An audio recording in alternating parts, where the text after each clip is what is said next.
January 1944. The winter sun barely reached over the pine rows of Aliceville, Alabama. Frost clung to the razor wire, and the air smelled faintly of diesel, soap, and boiled cabbage from the mess hall. A new train had arrived that morning from the East Coast, boxcars carrying captured German officers, their faces gray with fatigue and disbelief. They stepped down slowly, boots crunching on the gravel of foreign soil. Inside the camp infirmary, a U.S. Army nurse adjusted her white cap and gloves. Lieutenant Helen Ramsey of the Army Nurse Corps checked the incoming list: ranks, wounds, vitals.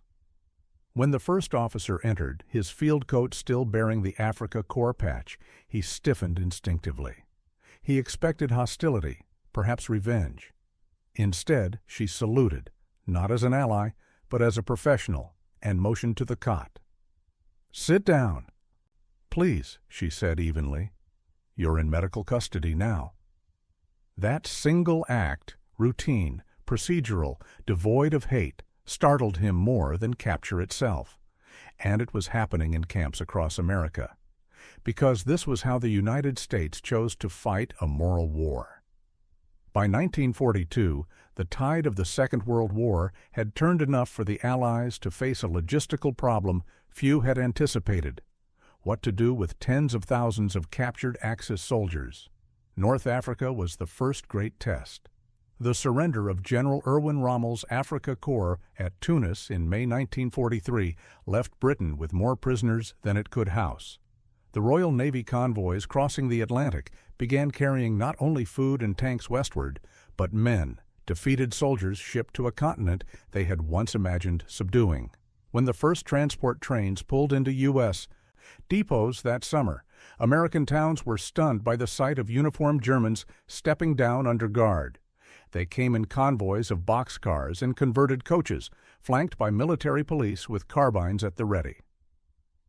Over the next 3 years, more than 371,000 Germans would be held on American soil, scattered across roughly 700 prisoner-of-war camps stretching from California deserts to the Carolinas. Alabama alone would host nearly 45,000 men, Texas nearly 80,000. The guiding document for this unprecedented undertaking was the 1929 Geneva Convention on the Treatment of Prisoners of War, which the United States had ratified between wars. Its language was precise. Enemy combatants must receive food, shelter, and medical care equivalent to that provided to U.S. troops. For Washington, adherence was more than legality. It was propaganda of morality. Every well-fed prisoner was a silent rebuke to Nazi claims that democracy was hypocrisy. Thus, the War Department built its camps like small, self-contained towns, rows of tar paper barracks, mess halls, chapels, libraries, recreation fields, and, always, an infirmary. Officers were separated from enlisted men. Those who had been members of the Nazi Party were often kept apart.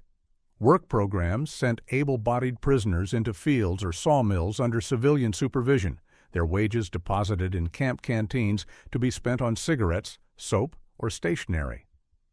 Inside the fences, daily life followed a predictable rhythm. At dawn, the bugle called "roll." At midday, labor detachments marched out under watchtower eyes. Evenings brought chess, choir practice, or the camp orchestra. Discipline was firm, but by design, never cruel. Military police were instructed to maintain order without humiliation. Yet beneath that order ran a quiet current of ideology. These were men who had marched under the swastika, taught to see mercy as weakness. Many officers arrived braced for vindictive treatment, recalling Allied bombings of their cities and expecting retaliation. Instead, they met the efficiency of an American bureaucracy guided by law and the professionalism of military women whose duty knew no hatred. The infirmary was the purest expression of that paradox. Within its walls, the enemy became a patient.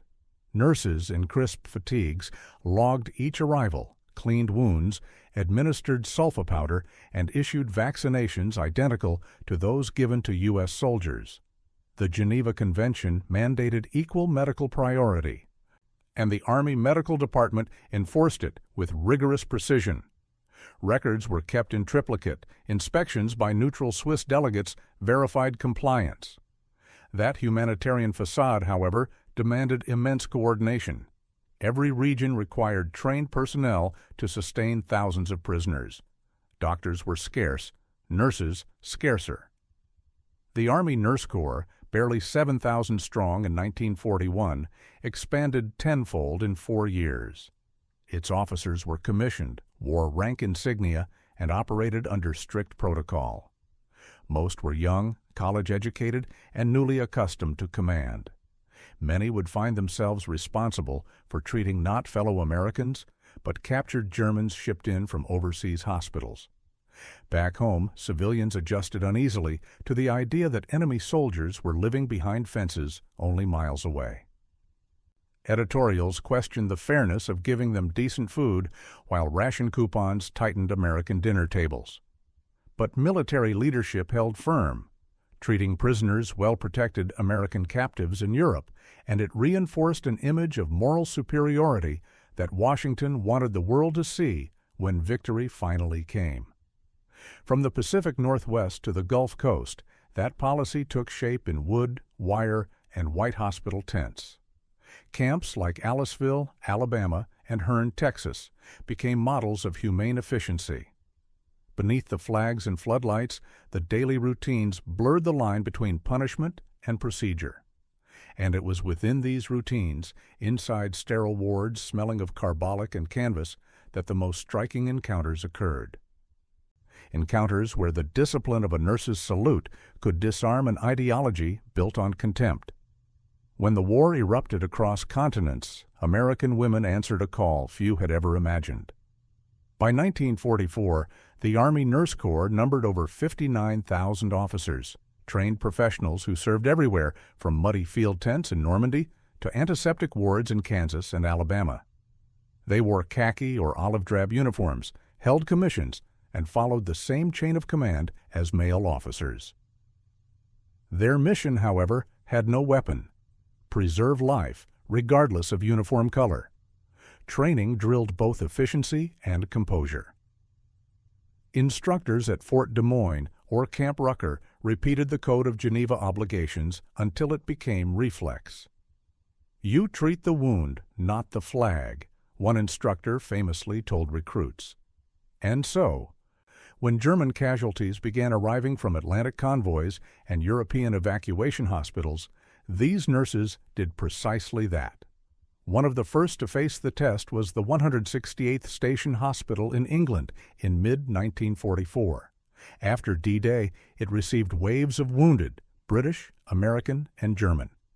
The medical staff was multinational, but the standard of care was singular.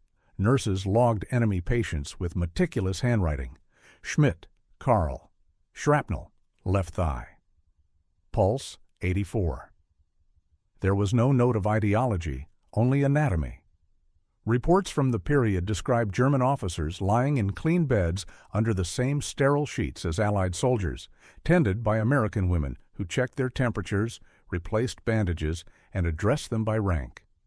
Back home, the system mirrored that order. The American Red Cross mobilized tens of thousands of volunteers known as Gray Ladies, named for their light gray uniforms.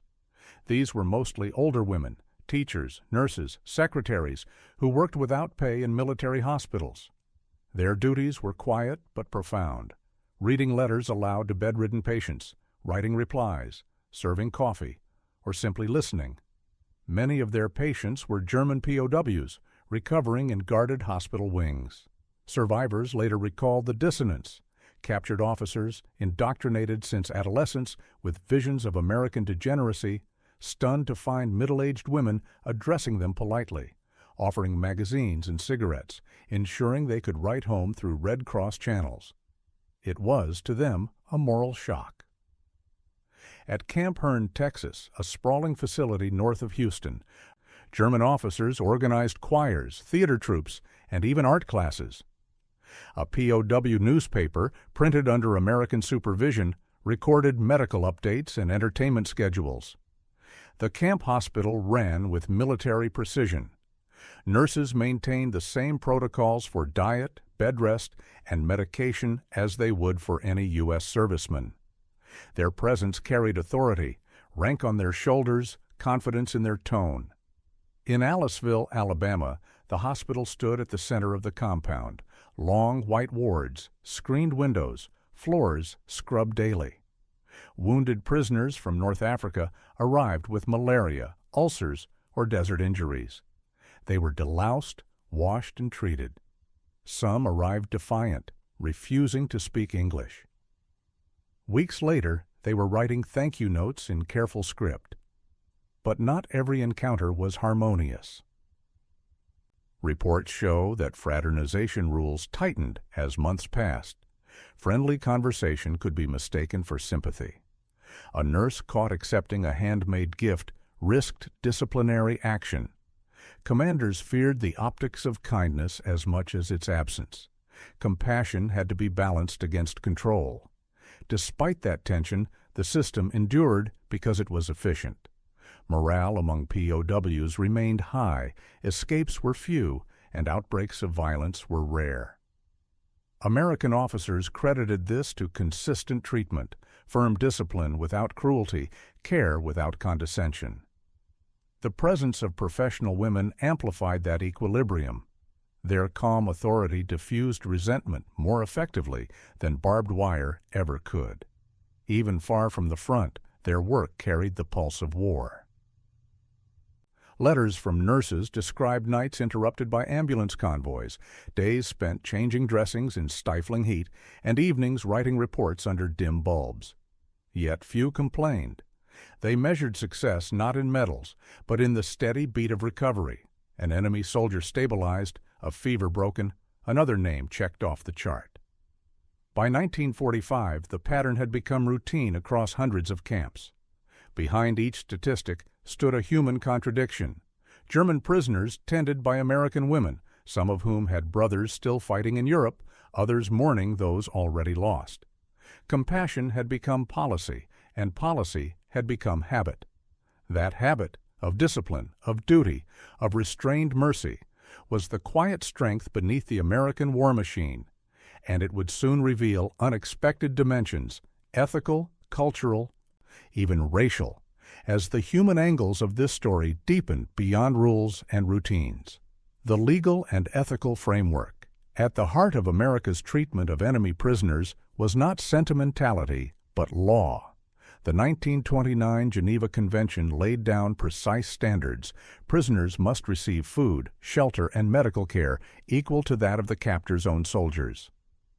The War Department circulated manuals detailing everything from calorie counts to infirmary cleanliness. These rules were drilled into officers and nurses alike.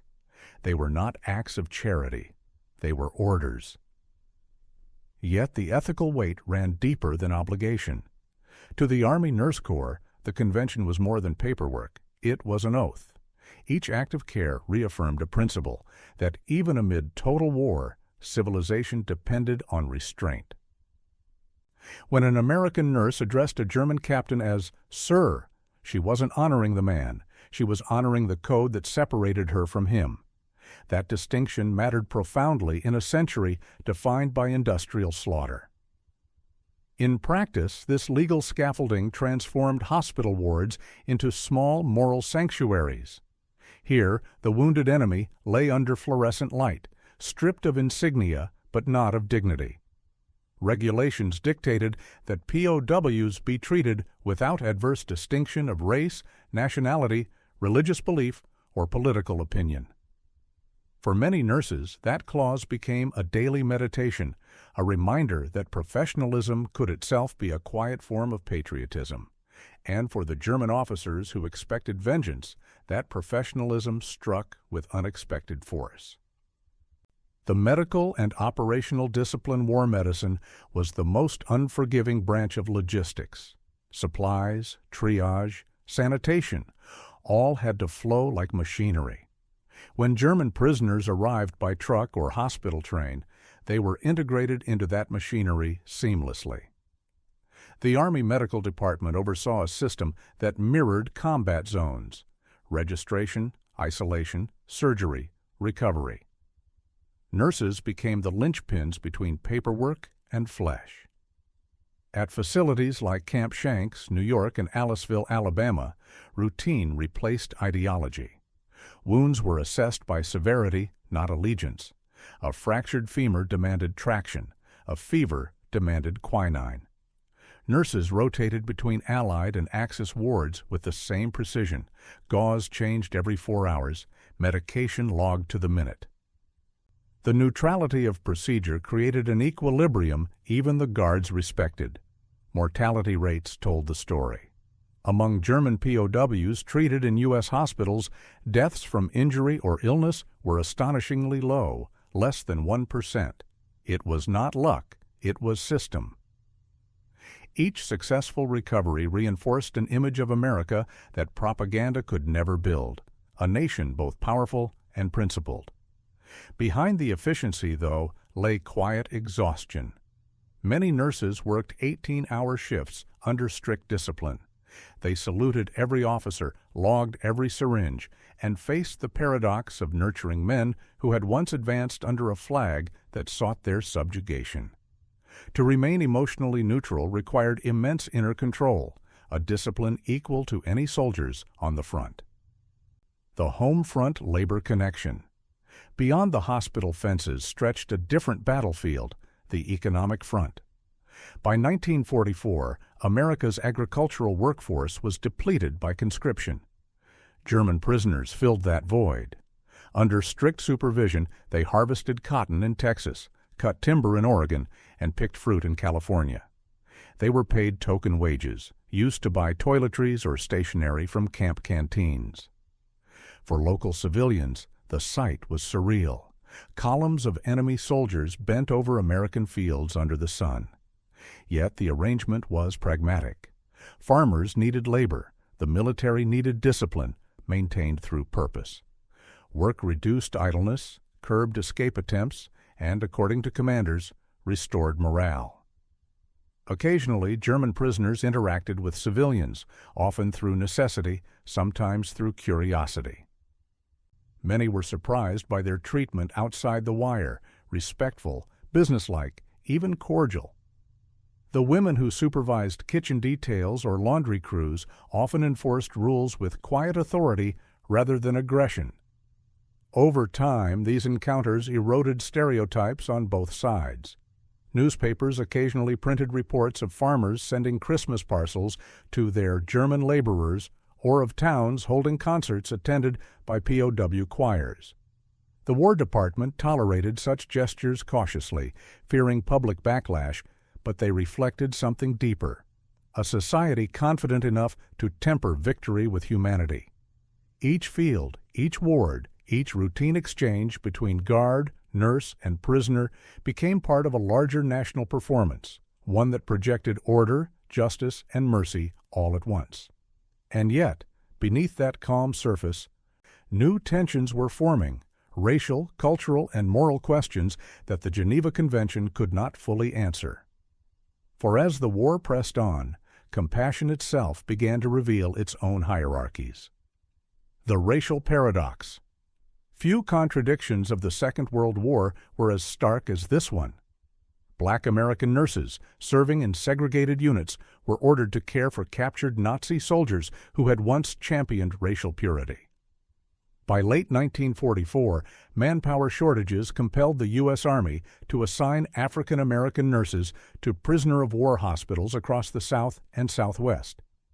At Camp Florence, Arizona, and Papago Park near Phoenix, officers like Lieutenant Eleanor Powell found themselves face-to-face with men who bore swastika tattoos. The Army itself refused to allow black nurses to treat white American soldiers, but permitted them to treat white German POWs. To the women who accepted those orders, professionalism became both shield and protest. They followed every protocol, sterilizing instruments, recording dosages, maintaining composure. In interviews decades later, nurses described the uneasy tension. They were upholding American ideals denied to them by their own nation. Some German patients, raised on propaganda of Aryan superiority, were astonished. They saluted the nurses out of habit, confused by a hierarchy their ideology could not explain. The paradox was painful but transformative. It forced both nurse and prisoner to confront the gap between doctrine and humanity. In that sterile hospital light, superiority dissolved. There was only competence, calm, and control, qualities that quietly undermined every notion of racial supremacy. The cultural and human exchange. Inside the wire, life followed patterns that slowly humanized the enemy. Camps developed their own cultures, orchestras, sports leagues, and classrooms flourished. German POWs painted murals, crafted wooden toys, and wrote newsletters, some allowed to circulate under censorship. The Gray Ladies played a vital part in these interactions. They distributed books, helped translate letters, and organized small events on holidays. A POW might find a note in his meal tray reading "Merry Christmas" in English, penned by a volunteer he would never meet. To the prisoners, these gestures felt disorienting, kindness from those they had been taught to despise. In Alabama, a nurse recalled a choir performance in which German prisoners sang "Stille Nacht" on Christmas Eve. The audience, American guards and nurses, stood in silence. For a few minutes, the sound of harmony replaced the hum of generators and the barking of orders. It was not forgiveness. It was recognition. Humanity could survive the machine of war, if only briefly. Many POWs later testified to this effect in letters after repatriation. Some described America as the place where they first learned democracy. Others returned to Germany determined to rebuild under different principles. Compassion, delivered through routine gestures of medical care or simple civility, had become an unintentional weapon of influence. The security and control dimension compassion alone could not sustain a POW system. Discipline did. The U.S. Army balanced mercy with order through precise structure. Every camp had watchtowers, barbed wire, armed patrols, and strict curfews. Escape attempts were rare, barely 2,000 among hundreds of thousands of prisoners. This efficiency was by design.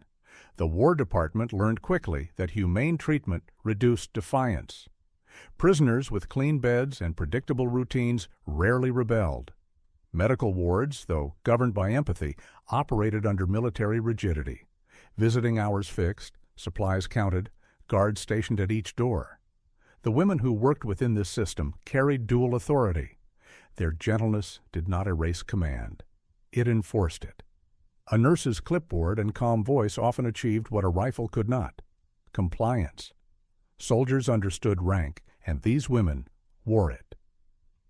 When a German lieutenant balked at taking orders from a woman, she could remind him quietly that within these fences she outranked him by law. Such control was the quiet genius of the American approach.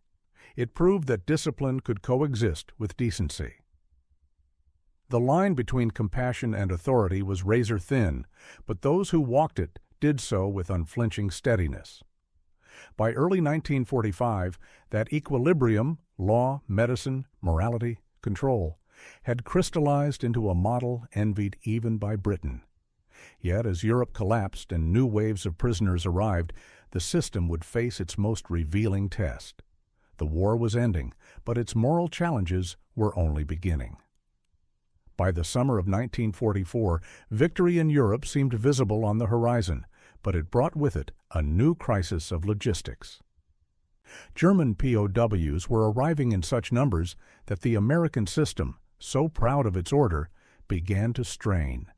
Thousands more wounded were pouring into camp hospitals every week, and the military's greatest shortage was not beds or medicine. It was nurses. To fill the gap, the War Department turned to a resource it had long marginalized: Black Army nurses. The policy shift came quietly, buried in administrative memos that cited personnel necessity. but what it produced on the ground was unprecedented. At Camp Florence, Arizona, rows of white barracks shimmered under the desert heat. Inside one ward, a new team of nurses arrived in pressed olive uniforms, each with gold lieutenant bars pinned to her collar. Among them was Lieutenant Eleanor Powell, 24 years old, daughter of a Massachusetts minister, one of the first black women ever commissioned in the Army Nurse Corps. She had trained at the Tuskegee Veterans Hospital, an institution already forced to operate under segregation. Now she found herself assigned to a German prisoner of war hospital, staffed entirely by white male doctors and guarded by white military police. Her first shift began at dawn. POW orderlies rolled stretchers bearing wounded German soldiers, men captured in North Africa and Sicily, some still wearing swastika rings. One glared when he saw her. Another muttered something under his breath that she couldn't understand, but didn't need to. Powell kept her expression neutral, her movements exact. She took his pulse, changed his dressing, recorded the numbers, and moved on. That routine, repeated countless times across America, was a quiet revolution. Here was a black American woman, treated as second class by her own country, practicing impartial care on men who believed her race subhuman. The irony was almost biblical. And yet in that irony lay a strange kind of redemption, not for ideology, but for principle. Army reports from the period note that Negro nurses performed their duties with exemplary discipline. What they do not capture is the emotional weight behind those words, the awareness that professionalism had become defiance.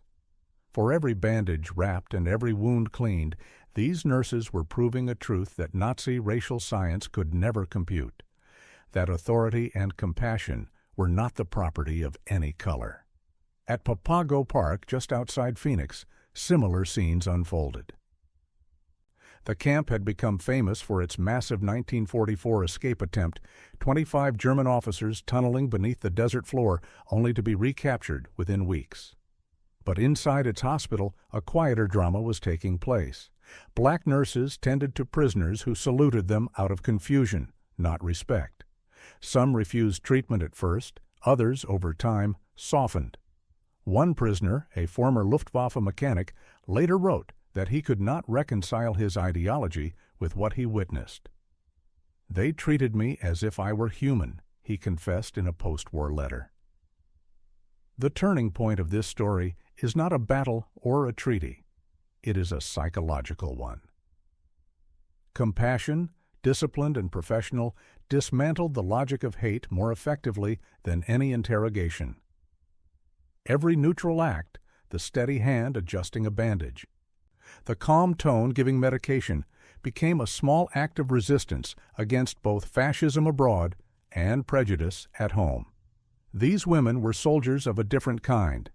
They carried no rifles, yet every day they challenged two empires, one that preached Aryan supremacy and one that still enforced segregation through law.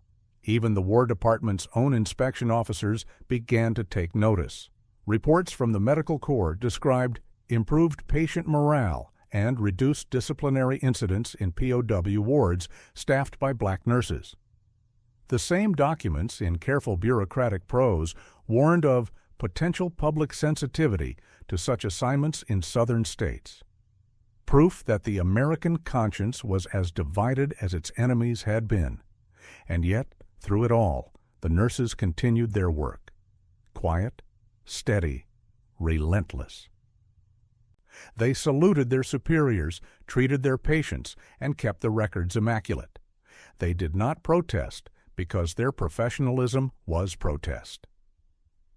In the great machinery of World War II, they were small gears, but ones that turned history toward something cleaner, steadier, more just. And as 1944 turned to 1945, that moral momentum reached its height. Across the Atlantic, the German front collapsed. In America, camp hospitals braced for the final surge. thousands of wounded prisoners transferred from Europe before the war's end. It was in those final months that compassion would face its harshest test yet. By December 1944, the war in Europe was entering its final, blood-soaked phase. The Battle of the Bulge had begun, and with it came a flood of casualties, Allied and Axis alike. In England and across the eastern United States, hospital ships unloaded waves of wounded German prisoners from makeshift triage centers in Belgium and France. For many, the war was over the moment they were lifted onto a stretcher, but their bodies still carried its ruin. At the 168th Station Hospital in Cheltenham, England, the wards overflowed. Nurses moved through rows of cots under dim blackout lights. Shell-shocked young Germans stared at the ceiling, lips moving soundlessly. Some still wore frozen mud on their boots. The nurses had no time for ideology. Infection and hemorrhage waited for no one. Their routines, blood pressure, pulse, dressings, became a kind of meditation amid chaos.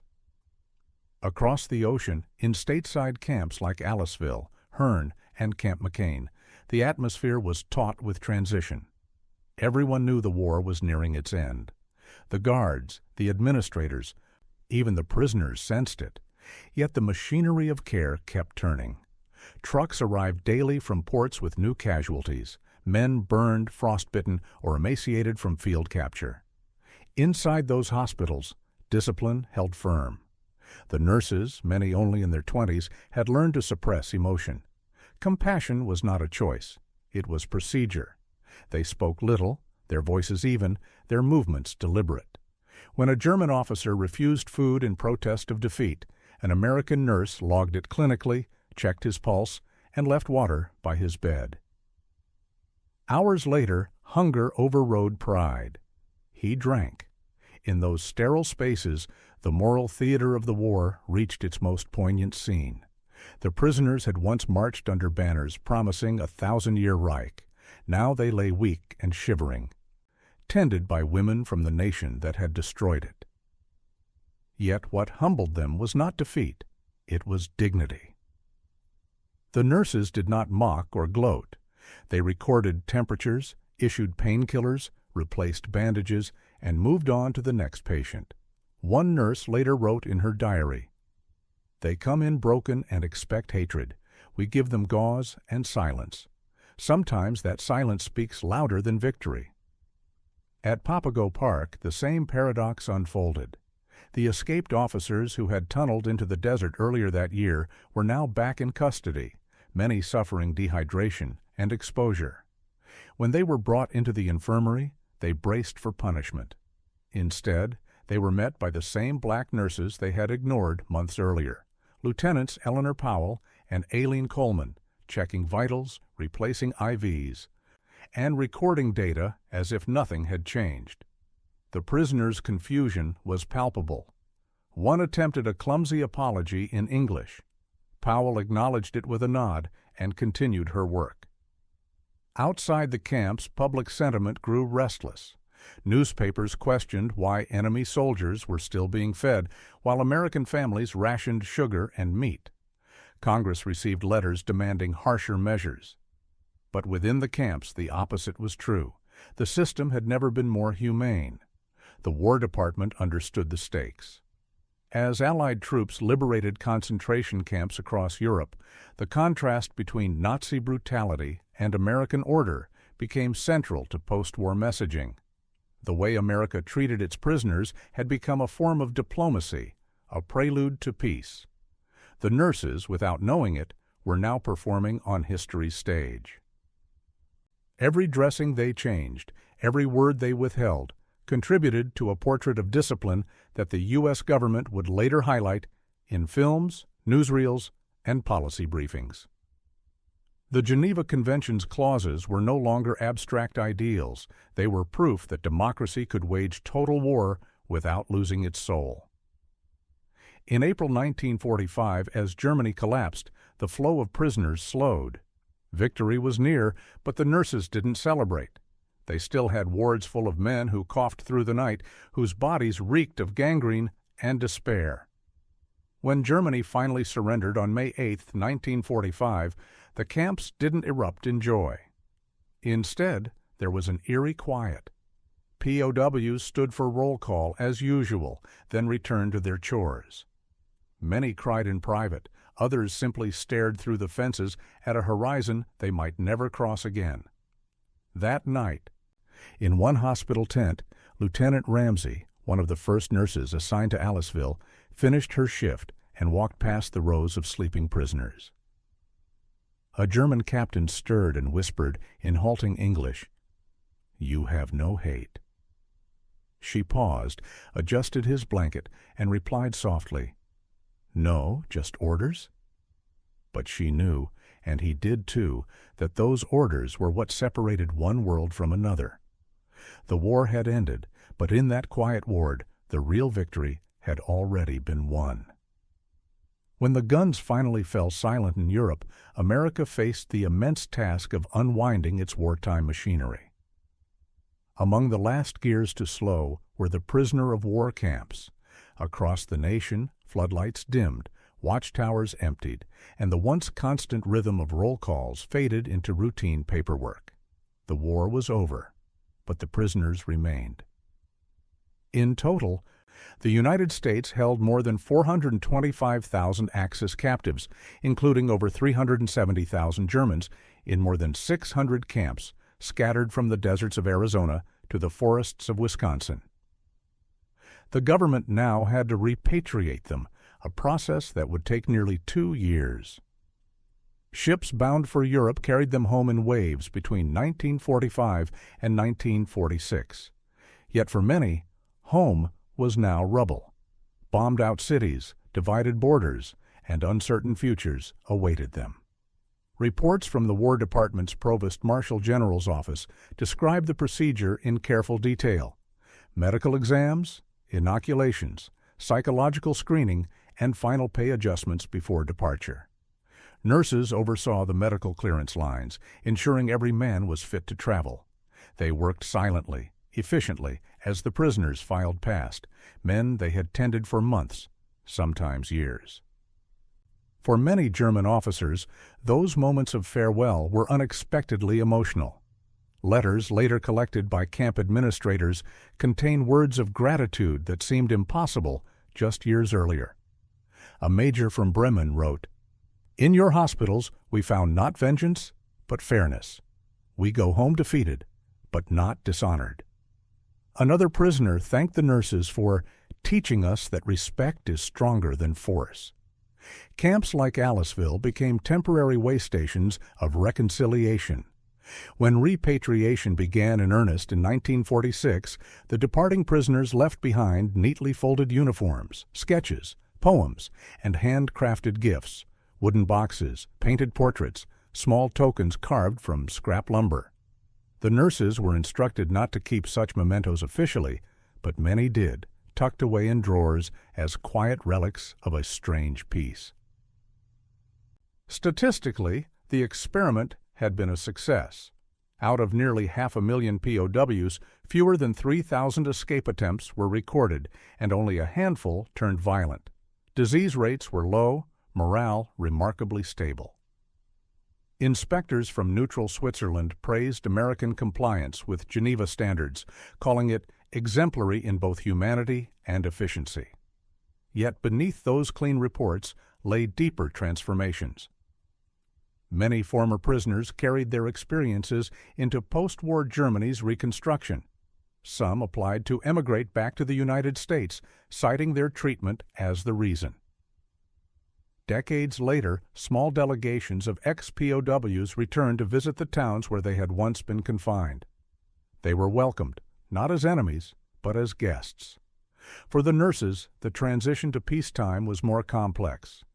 Demobilization came quickly. Uniforms were folded away, commissions dissolved.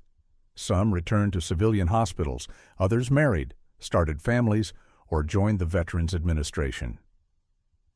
A few wrote memoirs, though most never spoke publicly of their work. Theirs had been a quiet service, uncelebrated yet indispensable. Among black nurses, the return was bittersweet. Having upheld the highest ideals of military conduct, they returned to a society still segregated. Yet their presence in POW hospitals had planted a seed of change. Their professionalism had been witnessed by white officers, documented in official records, and quietly discussed in policy circles. Within 3 years, President Harry S. Truman would sign Executive Order 9981, desegregating the U.S. Armed Forces, a decision shaped in part by wartime evidence that competence had no color. As one historian later wrote, they served the enemy and in doing so conquered prejudice.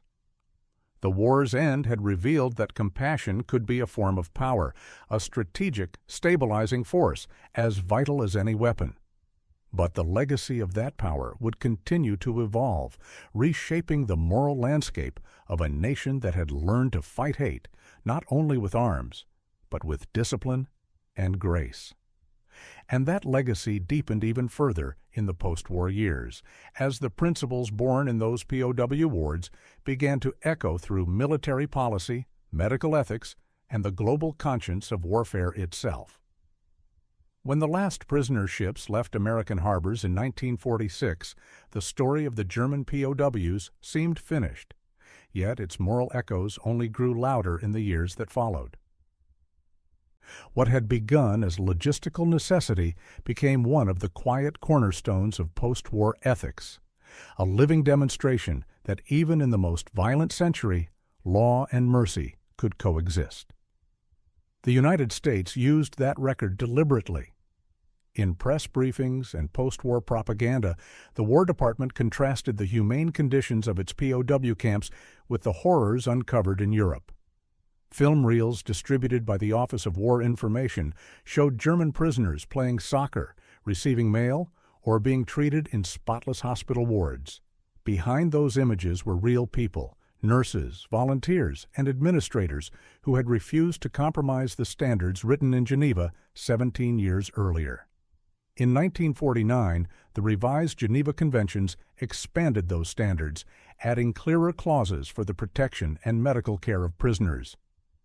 The reforms drew heavily from reports written by Allied nations, particularly American medical officers and Red Cross observers. Their documentation of the 1942-46 POW system became model policy, cited in post-war tribunals and military law courses. The signature of those nurses, their records, charts, and testimonies, was etched quietly into the foundation of international humanitarian law. For the women who had lived it, the recognition was subdued but meaningful. The Army Nurse Corps, once dismissed as auxiliary, became a permanent branch of the U.S. Army in 1947. Training academies integrated their wartime lessons into doctrine, strict neutrality, procedural compassion, and emotional discipline. Red Cross volunteers continued their service in the Korean War and beyond. Many of them veterans of POW wards who carried forward the same ethos: firmness without cruelty, care without bias. Among African American nurses, the legacy was even more profound. Their assignments to German POW hospitals, though born of discrimination, had exposed the hypocrisy of segregation under the world's gaze. White officers who had doubted their ability were forced to acknowledge their excellence under pressure. Historians now regard that contradiction as a moral pivot in U.S. military history, proof that equality was not an ideal to be granted, but a fact already demonstrated. In the decades that followed, those same women became mentors in civilian medicine, teaching new generations of nurses the same discipline that had steadied them through war. When they spoke of their experiences, they rarely invoked politics or ideology. Instead, they described the rhythm of care, the hiss of a sterilizer, the weight of a clipboard, the quiet moment before dawn when the ward finally stilled. They spoke of men who had saluted them, confused and humbled, and of the strange peace that followed. Many of those men wrote back years later. Letters from Germany arrived addressed simply to the nurses of Camp Florence or the hospital at Aliceville. Some contained photographs, families rebuilt, children born, lives reclaimed. The tone was always the same, gratitude tinged with disbelief. They had entered captivity expecting humiliation and left with a new understanding of what strength could look like. By the 1950s, the physical traces of those camps had vanished. Barracks were torn down, fences dismantled, fields replanted. But the memory endured in local museums, veterans' archives, and oral histories recorded by nurses in their later years.